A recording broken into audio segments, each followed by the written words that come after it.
I'm sorry, I'm gonna have to go past a little bit. Tôi sẽ thử lỗi các anh thử lỗi một chút là cô sẽ phải di chuyển đi lại ra cái phần chính hình này rất nhiều.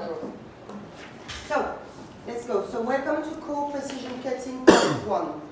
Xin chào mừng các anh chị đến với cái phần 1 của khóa học cắt chính xác. So, we're going to talk this morning about the understanding of shape and technique. Trong buổi sáng ngày hôm nay thì lý thuyết của chúng ta sẽ về việc các anh chị hiểu về mặt hình dung ạ. Tất cả những cái hình khối và kỹ thuật căn bản. So, it's a lot of information. Chúng ta chú ý là thông tin cực kỳ nhiều. But it's very visual. Nhưng chúng ta cố gắng tập trung về mặt tưởng tượng thôi, ra hình khối thôi, đừng đi vào kỹ thuật. Now, this isn't made to understand everything in one go. Ở đây là chúng ta muốn là chúng ta cố gắng hiểu mọi thứ một lúc, nhưng mà về mặt hình ảnh thôi. So, this is the index of what we're going to see this morning. Đây là phần mục lục của những phần lý thuyết buổi sáng. So, we're going to talk about hair history. Thứ nhất, chúng ta sẽ nói qua về lịch sử của ngành tóc. Design and fashion industry. Tiếp theo là lịch sử của ngành thiết kế cũng như là ngành thời trang. That's going to lead us to the universal way. Và thứ ba là từ những cái ngành liên quan đến thẩm mỹ này thì chúng ta sẽ rút ra được một cái quy tắc phổ quát toàn cầu. And we're going to talk in details about line, graduation and layer. Sau đó thì chúng ta sẽ đi chi tiết về ba cái kỹ thuật: cắt line, cắt graduation và cắt layer. And at the end of the lecture, we're going to play a visual game. Và đến cuối cùng phần bài giảng thì chúng ta sẽ có một cái phần trò chơi về hình ảnh. So, now let's go to hair history. Đầu tiên thì chúng ta sẽ cùng đi qua một chút về lịch sử tóc. So, prior to the late 50s, many hairdressers would focus on the concept of styling and setting the hair. Trước những cái năm 50 ấy, thì các anh chị thấy là gần như khái niệm về tóc, thợ tóc thì người ta chỉ có tập trung vào tạo kiểu và uốn tóc thôi.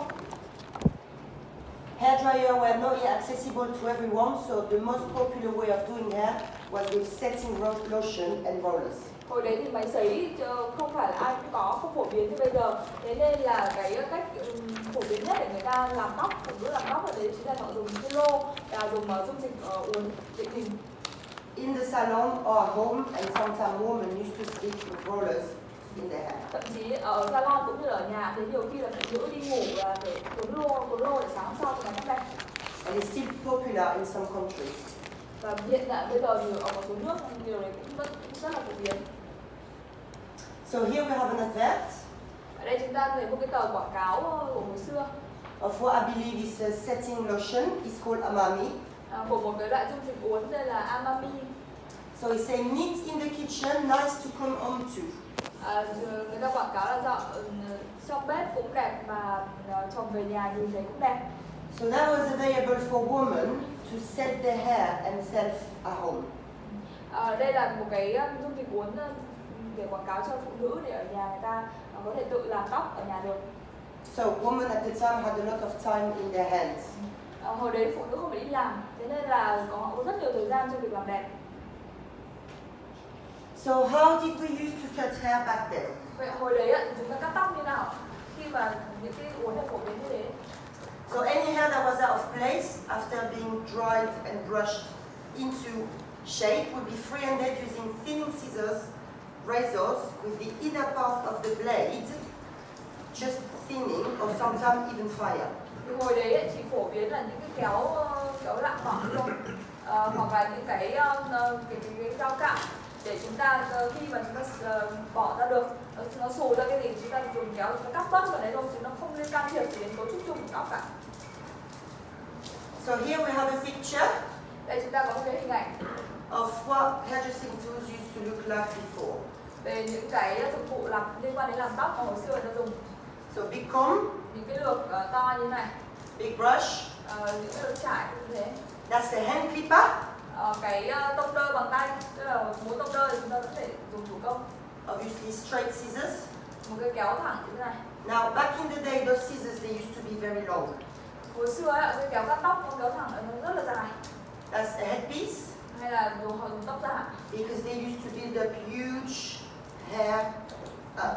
Bởi vì hồi xưa là tóc phụ nữ càng to thì càng đẹp, thế nên là với những người phụ obviously clips. Những cái kẹp tóc cũng như tăm như này. And that's a tongue. Một cái kéo để lại tóc. A wand that used to be put into fire, hot, and onto the hair after. Một cái dụng cụ, cái kẹp này thì là dùng lửa. So we've got làm a nóng lên long và way làm và giữ tóc như này. since then. Nên là từ những năm 50 đây là ngành tóc gần như thay đổi hoàn toàn bộ mặt rồi. And this, Đây ạ. it could be real or it could be a wig. Là có thể là tóc giả, cũng có thể là một bộ tóc, có thể là tóc thật, cũng là một bộ tóc giả đội luôn. So this was a visual way of reducing length without any technical understanding of cutting hair. Vậy hồi đấy First, we style. Second, we cut. Vậy hồi đấy ấy, để mà người ta giả sử như tóc phụ nữ cứ mọc dài ra mà cứ muốn ngắn đi thì họ chỉ có hai cách thôi. Một là đầu tiên, cách lựa chọn đầu tiên là họ tạo kiểu uốn lên cho trông ngắn đi. Cách thứ hai lúc về sau họ mới tìm đến là cắt, chứ không phải cắt là lựa chọn đầu tiên. So here you have a pictures Đây có một hình ảnh of a salon back in the days. của một salon từ thời đó. So that's obviously old hair dryer. Toàn là những cái máy sấy ạ. So we're doing nails at the same time.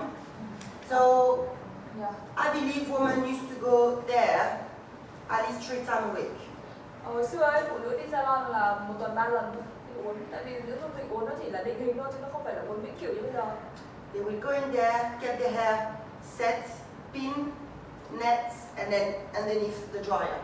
Và hồi đấy họ đến salon là người ta uốn tóc lên vào lô, xong rồi người ta kẹp kim cố định vào, cho dung dịch để nó định hình tạm thời. Thế sau đấy là ngồi vào cái máy sấy cho nó sấy khô ra, xong thả ra là xong. So this doesn't exist anymore, but some salons still have it.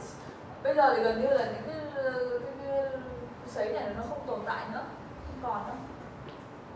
So here you have an image of how they used to set the hair. Đây là trên tạp chí, người ta hồi xưa là chủ yếu là hướng dẫn là tự uốn tóc ở nhà như thế nào. So there was a lot of water and a lot of setting lotion. Là chủ yếu là họ dùng nước này hoặc là dùng cái dung dịch uốn tạm thời. A paper, like a perm paper. Dùng giấy này, ví dụ như là giấy uốn bây giờ của mình ấy. And then it was rolled. Và sau đó là cuộn tóc vào. And set into shape. Và để nguyên đấy để cho nó thành hình. And here you can see. Ở đây ạ, các chị thấy ạ. Cái việc cắt tóc ấy. The hair was just the perfect cut to be able to be set this way. Tóm lại là cắt nó chỉ để phục vụ để uốn ra cho đúng ra cái hình này thôi chứ không phải là chính nữa. So with the inner part of the scissors, the inner part of the blade, the hair was thinned away. Kéo thì họ chỉ dùng cái lưỡi trong của kéo để cắt cho cái tóc nó mỏng theo đúng cái hình ấy thôi, chứ còn không liên quan gì đến cấu trúc bên trong cả, chỉ ở bên ngoài thôi. So now the color. So rims became really popular with showcase all the color. Sau đấy thì làm những cái dầu gội ở nhà mà để tạo màu tạo lời ấy, thì bắt đầu cũng phổ biến lên. The styling and setting did stay the same for the remaining of the 50s. Nhưng mà về cái phần tạo kiểu để uốn thì cả cái những năm 50 là vẫn như thế, trào lưu như thế luôn. So here is an advert for a rinse. Đây là quảng cáo cho những cái loại dầu gội xả tạo màu. So it's exactly the same as now. Như là bây giờ ấy. You have a black, có màu đen này, a copper, màu đồng này, a blonde, vàng, and a red. màu đỏ. So that's very basic. Là And những then màu rất cơ bản. we can see that the hairstyle remain the same. Màu thì thay đổi nhưng mà về cái kiểu tóc thì nó vẫn như thế, vẫn là cái kiểu uốn xoăn như vậy. So fashion and design now. Tiếp theo là đấy là về tóc. Thế còn tóc nó không tồn tại độc lập mà nó còn đi với cái ngành thiết kế nội thất và thiết kế thời trang. So how the world and design and fashion changed. Khi mà thế giới thay đổi thì nó sẽ bắt nguồn đầu tiên từ những ngành thay đổi thiết kế về nội thất và thời trang trước. Design, interior design. Về thiết kế nội thất ạ. So here we can see it's a British home in the 1950s. Đây là hình ảnh của một cái căn hộ ở Anh vào những năm 50. It's a lot. There is a pattern on the walls, on the floor. Các chị thấy là nhà chi tiết rất là rườm rà, họa tiết ở khắp sàn với cả tường. And it looks very crowded. Và nhìn đồ đạc rất là chật chội đúng không ạ? Rất là nhiều đồ. So it made for 2 purposes only. Hồi đấy thì người ta thiết kế nội thất với 2 mục đích chính. Long lasting Một and là comfort. đồ đạc phải bền và thứ hai là phải thoải mái dễ chịu cho người dùng. If we go back to the picture, Bây giờ giả sử chúng ta quay lại cái ảnh này, chúng ta nhìn một lần. we can see Chúng ta thấy those có here cái ghế was ngăn kéo very heavy. trông cảm giác rất nặng đúng không ạ? And sometimes we used to keep those in the family for decades. Thường là làm bằng những loại gỗ thịt xịn và giữ trong gia đình cả hàng thập kỷ một, truyền từ đời này sang đời khác bền. And that still happens nowadays in some families. Một vài gia đình thì bây giờ vẫn còn cái truyền thống là mua đồ rất là bền như thế để giữ lại hàng So it was strong material made by craftsmanship. Hầu hết đó là đồ thủ công và làm bằng những cái loại nguyên liệu rất là nặng That would last. và mục đích chính là phải bền. But then towards the 60s, everything changed. Đấy là những năm 50, còn đến những năm 60 thì mọi thứ thay đổi hoàn toàn. That's the result of the Industrial Revolution. Đấy là cuộc cách mạng công nghiệp diễn ra thì bắt đầu mọi thứ cũng thay đổi theo. So here you can see the big difference. Anh chị nhìn thấy một cái sự khác biệt hoàn toàn ngôi nhà trước và ngôi nhà này không ạ? There is an harmony between the wall and the floor. Mọi người tập trung hơn vào cái sự hài hòa giữa các cái chi tiết chứ không phải là mỗi thứ một kiểu như vừa rồi nữa. Everything is lighter. Cảm giác mọi thứ đồ đạc bắt đầu nhẹ hơn, dùng các cái chất liệu nhẹ hơn. And it's more pure. Và cảm giác như kiểu là mềm mại thuần khiết hơn là trước. So then we can clearly see how boldness in color, simplification of shape, geometrical Và shape, bắt đầu từ những cái năm này thì những cái khái niệm về sự táo bạo về màu sắc này, tiếp theo là sự tối giản, đơn giản hóa về mặt hình, đồ họa, và tiếp theo là các cái chất liệu làm sao để cho dễ thay đổi. and then different material, Kết hợp rất nhiều các chất liệu khác nhau chứ không còn là những chất liệu quá bền như hồi xưa nữa. easier to produce. Dễ sản xuất hơn, dễ sản xuất hàng loạt hơn. So here, that's an interior, we are heading towards the 70s. Đây là những năm 70. So everything is much rounder. Cảm giác về hình, mọi thứ bắt đầu tròn hơn. And this kind of item, even nowadays, are really cool. Và thậm chí là bây giờ chúng ta nhìn vào những cái thiết kế này thôi, một vài cái đồ đạc đây đến thời hiện đại bây giờ người ta vẫn dùng và vẫn rất là hay. Fashion. Đấy là về nội thất, tiếp theo là về quần áo, thời trang. So here we have an advert from a dress from Christian Dior. Đây là một cái tờ quảng cáo của Christian Dior vào những năm 60. Before the 60s. Trước những năm 60. So we can see it's a big dress. Váy rất là to. With a lot of different layers. Rất nhiều layer. But the dress comes up front. The woman is just carrying the dress. It's just here to carry the dress. It's direct attention to his dress. Cái váy là nhân vật chính chứ còn cái người phụ nữ thậm chí chúng ta không nhìn vào xem là người phụ nữ như nào. So dictated by the French and Italian haute couture, very exclusive, the dress is the woman. Hồi đấy thì cái khái niệm haute couture này từ những người Pháp và người Ý là những người phụ nữ mà rất là thời trang, người ta đưa ra một khái niệm về thời trang siêu cao cấp là nó chỉ dành cho những người nhiều tiền và cái váy đại diện cho người phụ nữ, tức là bạn mặc cái gì thì đấy là đẳng cấp của bạn. But toward the 60s, everything changed. Nhưng mà tương tự cũng lại đến những năm 60 thì là mọi thứ thay đổi hết. So here you have an advert from Pierre Cardin. Chúng ta có Pierre Cardin là đây một cái tờ quảng cáo mới của những năm 60. So the main difference here is the colors. Thứ nhất là chúng ta thấy sự khác biệt về màu sắc này. The pattern. Những cái họa tiết này. And the accessories. Và thêm phụ kiện, bắt đầu thêm phụ kiện thì không còn là chỉ cái váy không nữa. So then we can clearly see how boldness in form, the woman is the dress. Và cái khái niệm trong thời trang hoàn toàn thay đổi. Lúc đấy không phải là cái váy là người phụ nữ nữa, mà người phụ nữ là cái váy đấy là cái người đại diện cái váy đấy. There is a simplification of shape. It's more geometric. It's more fitted to the woman's body. Tiếp theo cũng giống như là trong nội thất thì khái niệm về cái sự đơn giản hóa, tối giản hóa về hình đồ họa. That's round. That's square. Tròn, vuông, chúng ta thấy không ạ? But most importantly, it's lighter. Và chất liệu cảm giác nhẹ nhàng hơn so với cái váy cồng kềnh vừa rồi. It's probably cheaper to buy as well.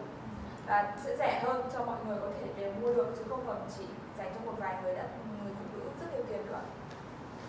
And here we can see it's a very cool black and white picture. Đây có một cái bức ảnh đen trắng rất là đẹp.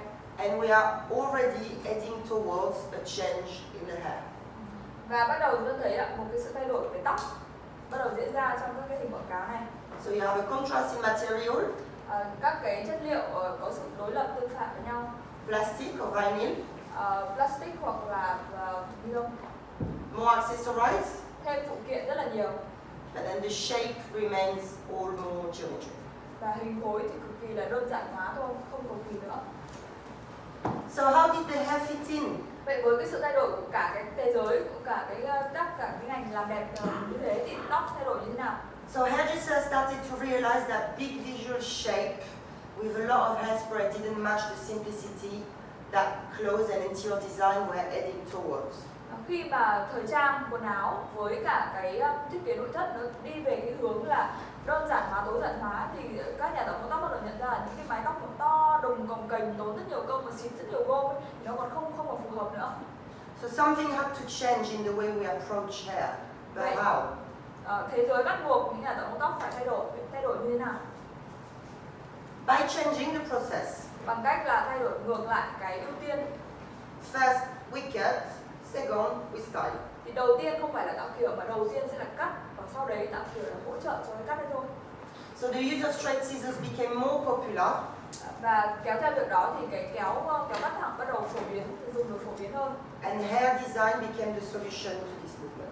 Và lúc đó thì thực sự là cái thiết kế về tóc trở thành giải pháp hơn là những cái cơ thao tác thủ công như hồi xưa. So it was also the start of commercial shampoo, so women were able to wash their hair at home. Và đồng thời trong những cái giai đoạn này thì khi có cách mạng công nghiệp diễn ra thì người ta bắt đầu có dầu gội tại nhà, thế nên phụ nữ có thể không cần phải đến salon nữa mà có thể sử gội đầu hàng ngày ở nhà được. This is it. So this is the most common form of scissors that we all use in the hairdressing industry. Đây là một cái loại kéo gần như phổ biến nhất trong tất cả các nhà tạo mẫu tóc kéo thẳng.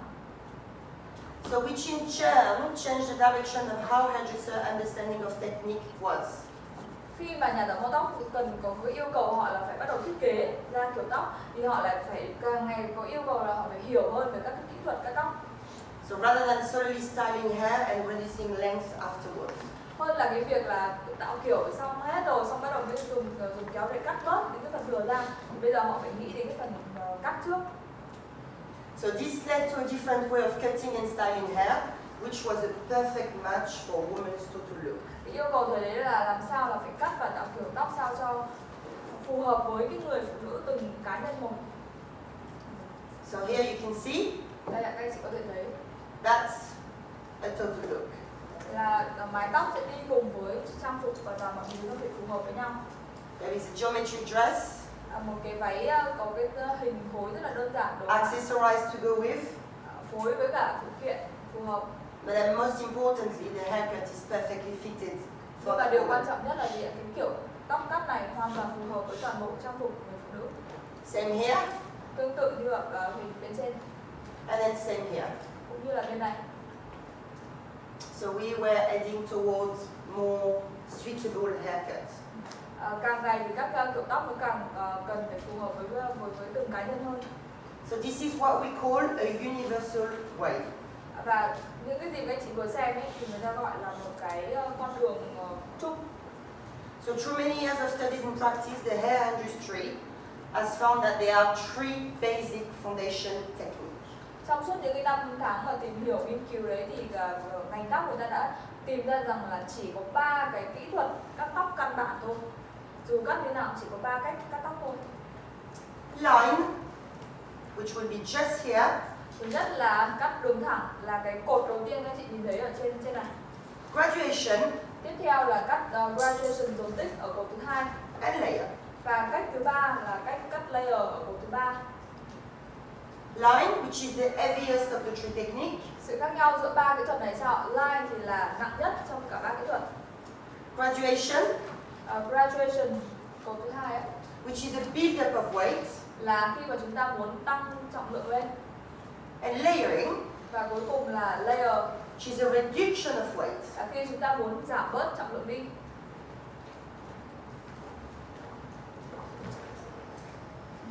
All hairdressers within the hairdressing world work with these three techniques. Tất cả các nhà tạo mẫu tóc trên thế giới này ở đâu thế thôi chỉ làm việc với 3 cái kỹ thuật này thôi. Because there are only three ways. Bởi vì là cũng chỉ có 3 cái cách liên quan đến việc xử lý một mái tóc. to create or remove weight. Một là chúng ta giữ, hai là chúng ta tăng, ba là chúng ta giảm cái trọng lượng của mái tóc đi. And 3 fundamental shapes that are found in all design. Và đấy là về phần kỹ thuật. Còn về phần hình khối, về phần thiết kế nói chung thì chỉ có 3 cái hình này thôi: vuông, tròn, tam giác trong bất cứ một cái thể loại thiết kế nào. The round, Hình tròn, the square, hình vuông and the triangle. và hình tam giác. Dù là thiết kế gì thì nó cũng chỉ xoay quanh 3 hình này thôi. The round, Các anh chị thấy hàng đầu tiên chính là tròn, hình tròn.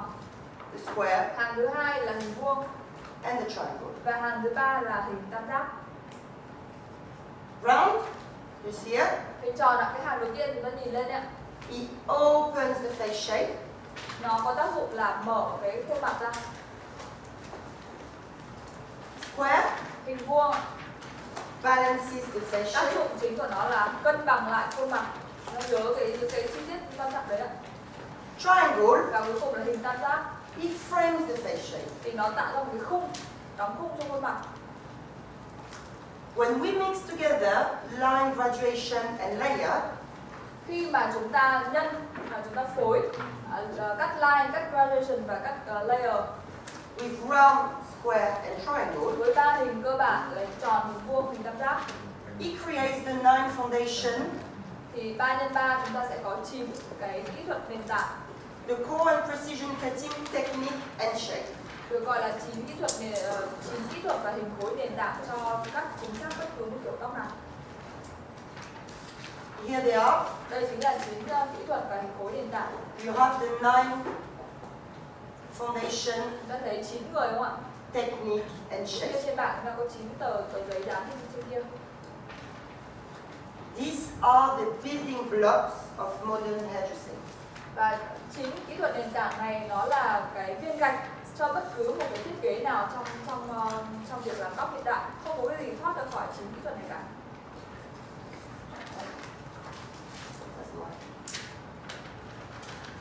So whether it's a contemporary, creative, or even avant-garde, it will always be a mix of those 9s together. Thế nên là dù có là chúng ta cắt đương đại trong salon, cắt những kiểu tóc thông thường salon, hay là chúng ta cắt sáng tạo để đi chẳng hạn, hay là chúng ta thậm chí bới để tạo ra những cái mẫu tóc avant-garde, thì tất cả đều là sự phối lại của 9 kỹ thuật nền tảng hết, chứ không đi ra khỏi 9 kỹ thuật này.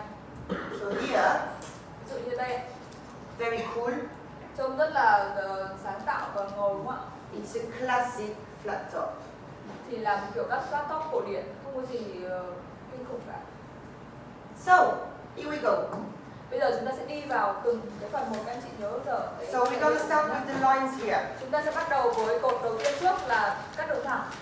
There is no elevation, no over direction, and it's always using the natural fold. Với cắt đường thẳng, các anh chị ghi lại chúng ta có 3 quy tắc